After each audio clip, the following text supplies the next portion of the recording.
Buenos días. Me llamo Guillermo, o en inglés Bill. Nos gusta que estamos aquí con nosotros. Soy profesor de ciencia y ingeniería en una universidad en los Estados Unidos, en Carolina del Sur. Me gusta estudiar ciencia y ingeniería, pero lo más importante, me gusta estudiar la Biblia. El tema hoy no es la ciencia, es la Biblia. Y una cosa muy interesante para mí, muy importante para mí. Tengo una pregunta para nosotros hoy. ¿Cuál es el libro más importante del mundo? Si solo pueden tener un libro, solo un libro en su casa, ¿cuál sería? Muchos de nosotros diríamos la Biblia, por supuesto. Es una pregunta fácil. Pero, ¿cuál es el segundo libro más importante del mundo? Si solo pueden tener dos libros, ¿cuál sería el segundo libro? Es una pregunta difícil. Para mí no estoy seguro de qué elegir. Me alegra no tener que tomar esa decisión. Tengo muchos libros. Pero durante los últimos 300 años hay un libro que ha sido la elección de muchos miembros del pueblo de Dios. ¿Conocen el nombre de Charles Spurgeon? Charles Spurgeon fue un predicador bautista en Inglaterra. Vivió a finales del siglo XIX. Es uno de los predicadores más famosos de la historia. Algunas personas lo han llamado el príncipe de los predicadores. Sus sermones están traducidos a más de 100 idiomas, incluso el español. En Internet pueden encontrar 574 de sus sermones en español. A veces, cuando yo estoy estudiando la Biblia, miro si Spurgeon predicó un sermón sobre mi tema. Y este famoso predicador dijo, después de la Biblia, el libro que más valoro es El progreso del peregrino, de John Bunyan. Creo que lo he leído al menos 100 veces. Este es el libro famoso. El nombre es El progreso del peregrino. Pero ¿alguien sigue pensando eso hoy en día? Esta semana busqué el libro en la página web de Amazon. Encontré esta reseña de un hombre llamado Modesto en España. El libro más leído por los creyentes después de la Biblia. Hoy es un libro muy importante. Y el autor es John Bunyan. Bunyan vivió 200 años antes que Charles Spurgeon. Fue un predicador puritano en Inglaterra. Entonces escribió este libro en inglés, por supuesto. Y el título en inglés es Pilgrim's Progress. Quiero hablar de este libro y animarlos a leerlo. Pero primero quiero hablar del autor. Su vida fue larga, interesante, pero el tema principal de su vida fue que estaba llena de problemas y dolor. Tenía una hija ciega y él estuvo a punto de morir a causa de una grave enfermedad. Su esposa murió después de solo 8 años, dejándolo con 4 hijos que criar. Entonces se casó con una segunda esposa. Solo un año después, cuando esperaban su primer hijo, Bunyan arrestaron por predicar ilegalmente. y luego el bebé murió. Bunyan pasó 12 años en prisión. Pero mientras estuvo en prisión, su familia vivió en la pobreza. Escribió este libro mientras estaba en prisión. Su historia es como un Job moderno, porque algunas personas experimentan tantos problemas en sus vidas. Solo Dios sabe la respuesta. Pero si Bunyan no hubiera ido a la cárcel, es posible que no tengamos este libro. Me recuerda a José en la Biblia. Si sus hermanos no hubieran vendido a José como esclavo, habría gobernado Egipto y salvado a su familia. Se necesita fe para creer que de nuestras pruebas puede resultar algo bueno. John Bunyan es un ejemplo que puede animarnos. Entonces, ¿qué tipo de libro es este? Bunyan nos dice en la portada del original. La portada dice, en español, el progreso del peregrino de este mundo al mundo venidero. Quiere decir un viaje de este mundo al cielo. Esta es la historia de la vida cristiana.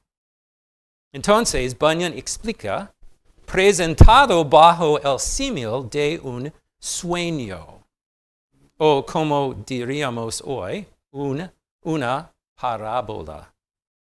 Y luego Bunyan cita la Biblia, el libro de Oseas, para defender la escritura de un libro en este estilo. Oseas 12:10 dice, usé parábolas. Veamos el contexto. El versículo 9 dice, pero yo soy Jehová tu Dios, desde la tierra de Egipto.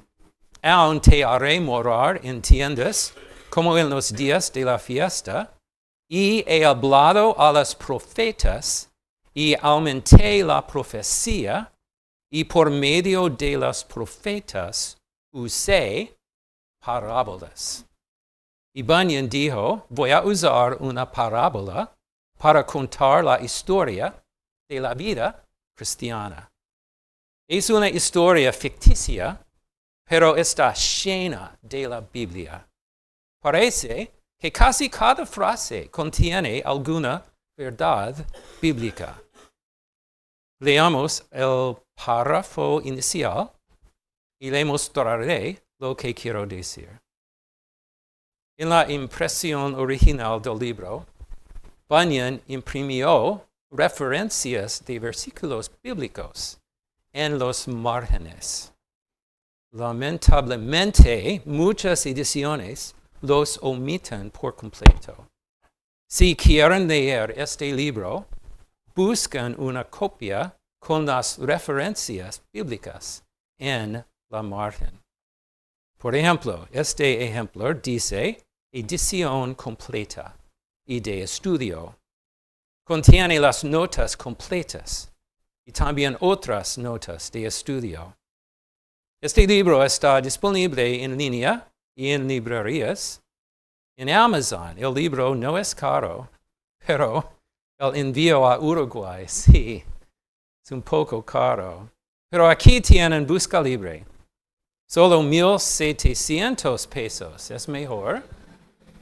Y tienen ediciones más económicas, incluyendo esta por 600 pesos.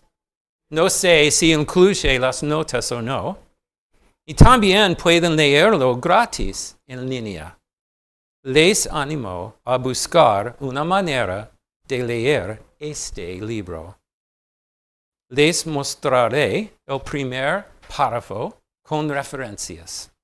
Estas referencias bíblicas no son idea mía, son las referencias de Bunyan. Bunyan escribió: Mientras caminaba por el desierto de este mundo, llegué a un lugar donde había una cueva. La cueva, nos dice Bunyan al margen, es la cárcel. Allí me acosté para dormir y mientras dormía tuve un sueño. Vi a un hombre vestido de harapos. Esta imagen viene de Isaías 64:6. Todas nuestras justicias son como trapo de inmundicia. Entonces Bunyan nos dice que el hombre estaba de pie en cierto lugar, de espaldas a su casa. Esto viene de Lucas 14:33. Así pues, cualquiera de vosotros que no renuncia a todo lo que posee, no puede ser mi discípulo. El peregrino tiene un libro en sus manos. Aquí Bunyan hace referencia a Habacuc 2:2. Y Jehová me respondió y dijo: escribe la visión. Y el peregrino tiene una pesada carga sobre sus hombros. Esto viene de Salmos 38:4. Dice: porque mis iniquidades se han agravado sobre mis cabezas, como carga pesada se han agravado sobre mí. Observé que abría el libro y leía en él, y mientras leía, lloraba y temblaba. Sin poder contenerse más, lanzó un grito estremecedor, diciendo: ¿qué debo hacer? Aquí Bunyan hace referencia a Hechos 2:37. Al oír esto, se compungieron de corazón y dijeron a Pedro y a los otros apóstoles: varones hermanos, ¿qué haremos? Verán que en este párrafo tenemos 6 referencias bíblicas. Es como un libro devocional de la Biblia, pero contado como una historia, una parábola. Una historia interesante, emocionante. Se ha adaptado al cine varias veces, pero no veas la película.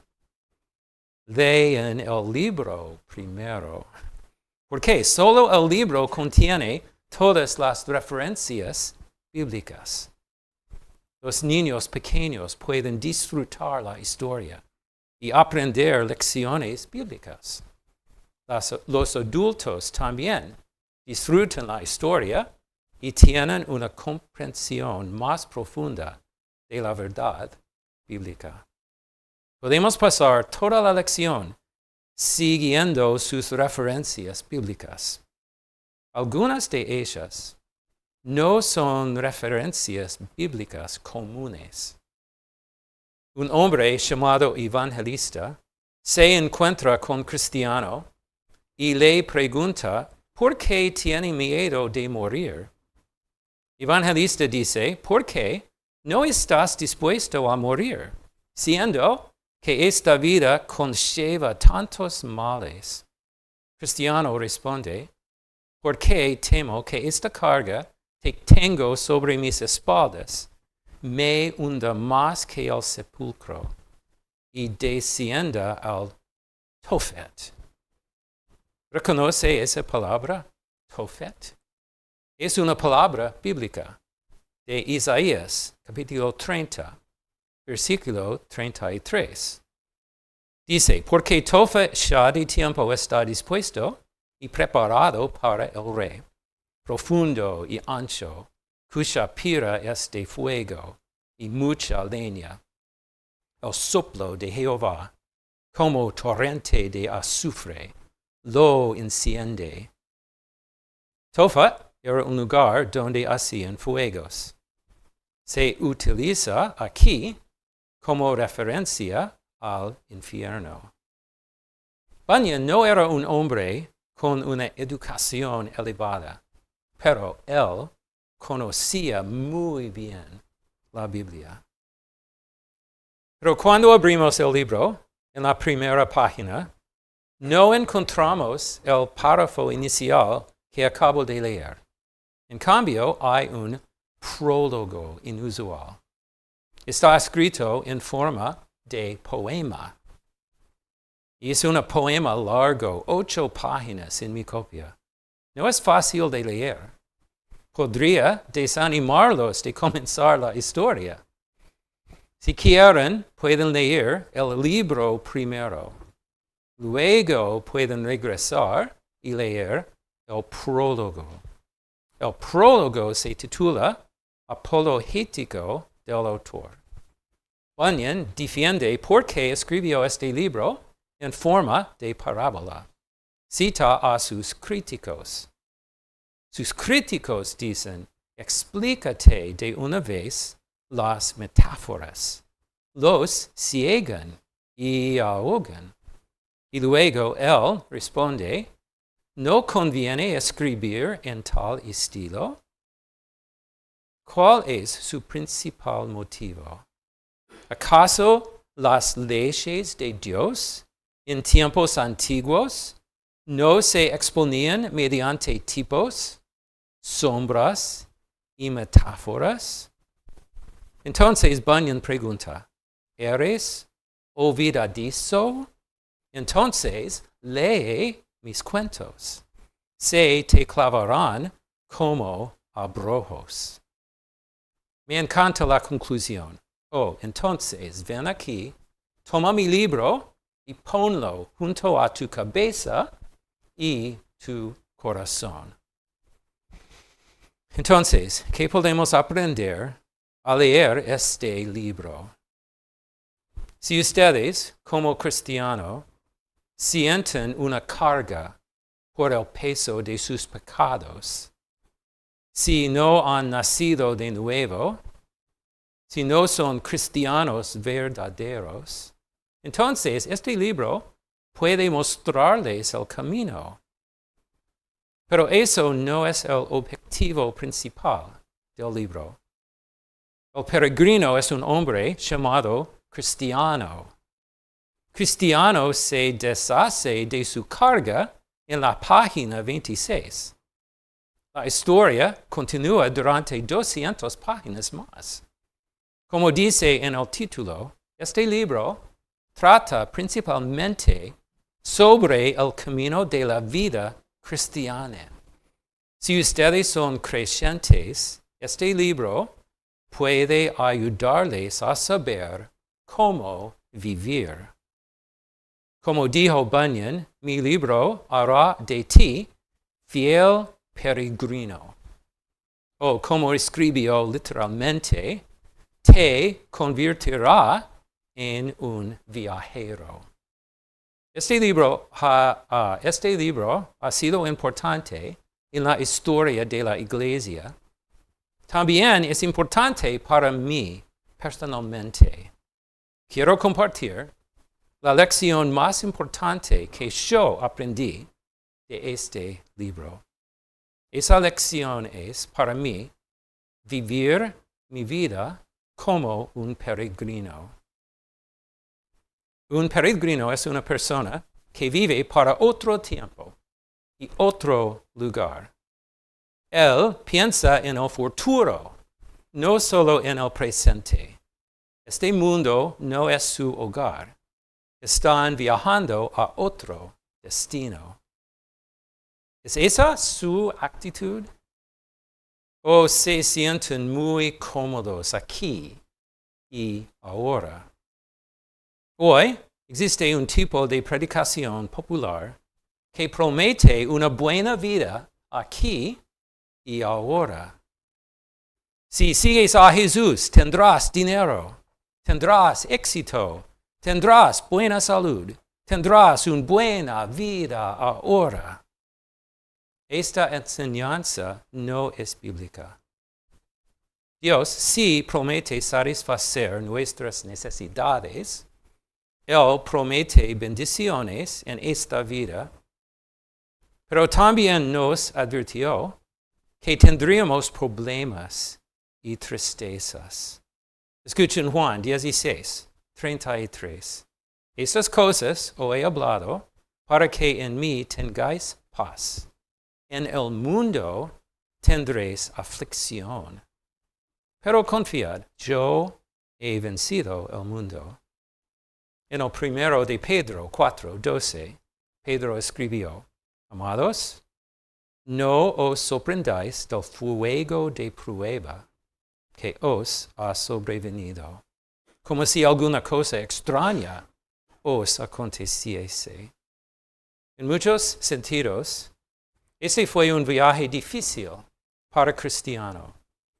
Tuvo algunas bendiciones en el camino, pero tuvo muchas pruebas. Esa ha sido la experiencia de la mayoría del pueblo de Dios a lo largo de la historia.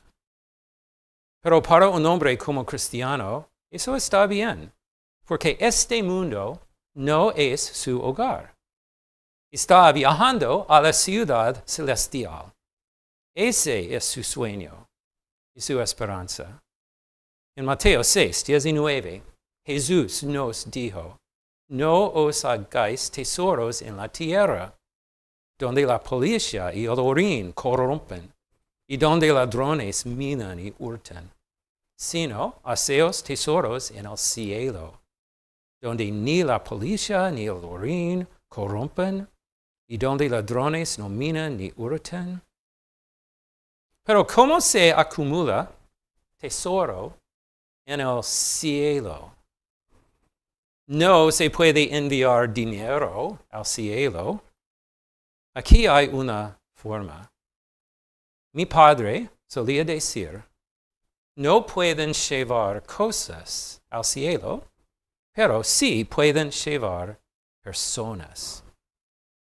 No cosas, posesiones, dinero, objetos de valor, pero se pueden llevar personas. Esta idea cambió mi vida. Pero ¿es esa una idea bíblica? Sí, por supuesto. Mi padre dijo eso basado en 1 de Tesalonicenses 2:19. ¿Por qué? ¿Cuál es nuestra esperanza o gozo? ¿O corona de que me glorié? ¿No lo sois vosotros delante de nuestro Señor Jesucristo en su venida? ¿Cuál es nuestra corona en el cielo?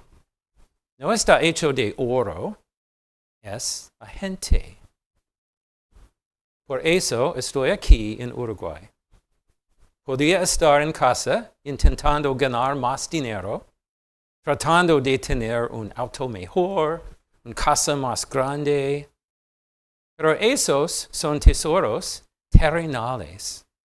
Cuando me vaya a mi hogar en el cielo, no significarán nada. Pero cuando llegue al cielo, espero que ustedes estén allí.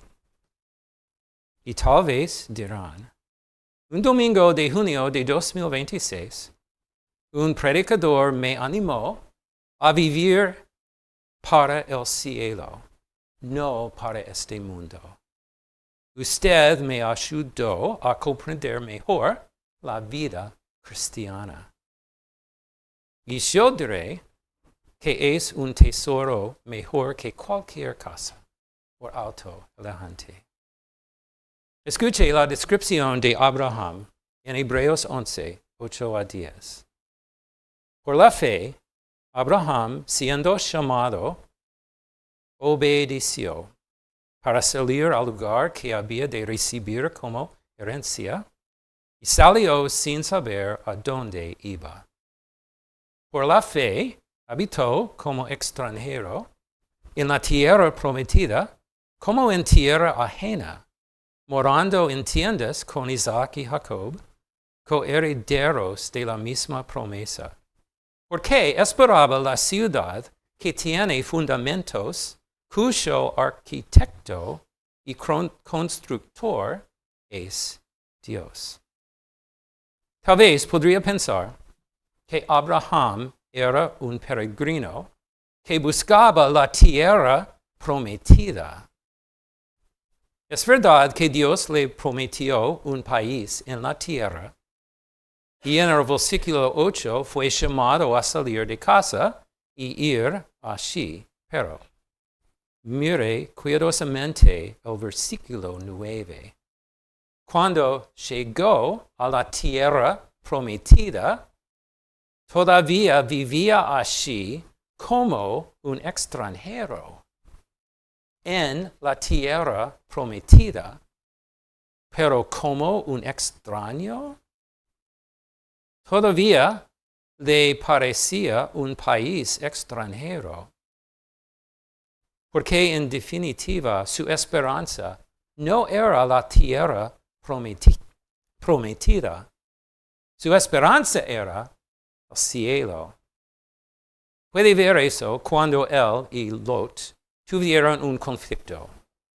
Abraham dejó que Lot elija la mejor tierra, porque la tierra no es lo más importante. Está buscando una ciudad celestial. Jesús dijo, no os hagáis tesoros en la tierra. Ahora bien podrías pensar, ese no es mi problema. Soy pobre. No tengo ningún tesoro.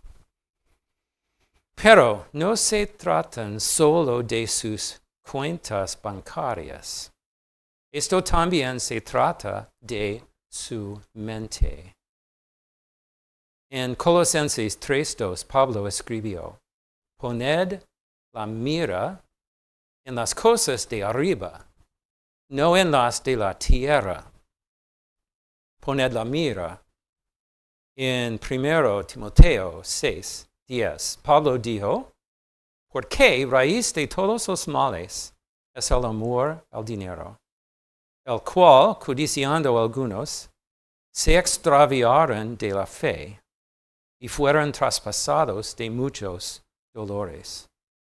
Pablo no dijo que el dinero es la raíz de todos los males. Dijo el amor al dinero. Pueden amar el dinero incluso si son pobres y no tienen nada.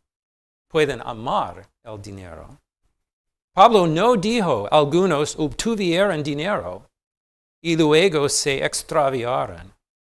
Dijo que codiciaban el dinero y se extraviaron. En los 10 mandamientos, la mayoría de los mandamientos se refieren a acciones. No dirás mentiras, no robarás, no cometerás adulterio, no matarás. Pero el último, y quizás el más difícil de mantener, tiene que ver con tu mente. Dios dijo, no codiciarás. Dios no pregunta dónde está su cuenta bancaria. Dios no pregunta, ¿ha acumulado muchos tesoros en la tierra? Él pregunta, ¿dónde está su mente? ¿En qué han pensado toda la semana? ¿Has hecho algo esta semana que produzca tesoro en el cielo? Dios no está en contra del trabajo ni de tener dinero. Él dijo, si alguno no quiere trabajar, tampoco coma.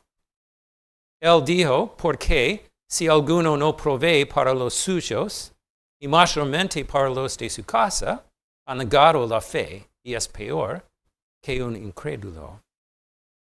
Escuche a Jesús en Juan 6, 27. trabajad, no por la comida que perece, sino por la comida que a vida eterna permanece, la cual el Hijo de Hombre os dará, porque a este señaló Dios, el Padre. Jesús dice que trabajemos, que no seamos perezosos, pero trabaja por las cosas correctas. Trabaja por el tesoro en el cielo, no por el tesoro en esta tierra. Entonces les preguntó, ¿para qué trabajan esta semana? ¿Hacen algún trabajo que pueden llevar a una recompensa celestial? ¿Dónde estaban sus mentes esta semana? ¿Estaban llenas de las preocupaciones de este mundo? ¿O ni siquiera piensan en su hogar celestial? Es difícil cambiar su forma de pensar. Naturalmente pensamos en nosotros mismos, en nuestras necesidades, en nuestros problemas. ¿Cómo se cambia la forma de pensar? Aquí hay una forma. Lean este libro. Lean sobre un hombre en un viaje de peregrinación. Y tal vez eso les ayuda a pensar en sus vidas como un viaje de este mundo al siguiente. Las tentaciones de este mundo se presentan con mayor claridad cuando Cristiano y su compañero, llamado Faithful, llegan a un pueblo llamado la Feria de la Vanidad. ¿Cómo eligió Bunyan este nombre? Por una razón bíblica, por supuesto. En la margen cita Eclesiastes 1. Vanidad de vanidades, dijo el predicador. Vanidad de vanidades, todo es vanidad. Aquí tienen una ilustración de una edición antigua de 1800. Me da miedo mostrar una ilustración moderna de 2026. Bunyan explica, en esta feria se venden toda suerte de mercancías, tales como casas, tierras, oficios, cargos, honores, privilegios, títulos, países, reinos, lujurias, placeres y deleites de cualquier índole, así como prostitutas, meretrices, esposas, maridos, hijos, amos, siervos, vida, sangre, cuerpos, almas, plata, oro, perlas, piedras preciosas y otras cosas en la feria. ¿A qué recuerdan eso? Me recuerda el Shopping Tres Cruces o cualquier centro comercial. Me recuerda a los anuncios de la televisión. Estas son las cosas que el mundo les dice que los harán felices. Pero esas promesas son vanas, están vacías. El libro continúa. Además, en esta feria se pueden ver a todas horas malabares, trucos, juegos, obras de teatro, bufones, simios, burlones y pícaros, y eso de todas las clases habidas. ¿A qué le recuerdan eso? Si las posesiones no son el camino a la felicidad, tal vez el entretenimiento sí lo sea. Pero no, dice Bunyan, eso también es vanidad. Finalmente, aquí también se pueden presenciar, y eso de balde, robos, asesinatos, adulterios, falsos juramentos, todo, tan rojo como la sangre. ¿A qué recuerden eso? Esa es una buena descripción de las películas que se proyectan este fin de semana. ¿Por qué hay gente que disfruta viendo violencia, crímenes, adulterio? Al principio del libro, Cristiano lucha contra el diablo, que intenta matarlo. Más adelante, se enfrenta al gigante desesperación, que lo encierra en un calabozo. Estos son peligros evidentes. Pero la feria de la vanidad representa un peligro igualmente grave, quizás más peligroso, porque tiene un aspecto atractivo. El diablo no tiene que detener a Cristiano. Aquí, en la feria, Cristiano podría detenerse por su propia voluntad. Ese es un ejemplo del progreso del peregrino. Es un libro famoso y importante porque nos ilustra cómo debe ser la vida cristiana. Todos deberían leer este libro. Más importante, todos deberían vivir como peregrinos. John Bunyan lo dijo, y lo que es más importante, la Biblia lo dice. Oremos. Padre en los cielos, gracias por tu palabra. Gracias por la promesa de un hogar en los cielos. Gracias por el ejemplo de personas como Abraham, que vivieron por fe. Gracias por el ejemplo de John Bunyan, que vivió por fe. Gracias por este libro que nos ilustra la vida de fe. Ayúdanos ahora a caminar por fe esta semana, este año. Ayúdanos a poner nuestra mirada en las cosas celestiales. Muéstranos cómo podemos acumular tesoros en el cielo. En el nombre de Jesucristo. Amén.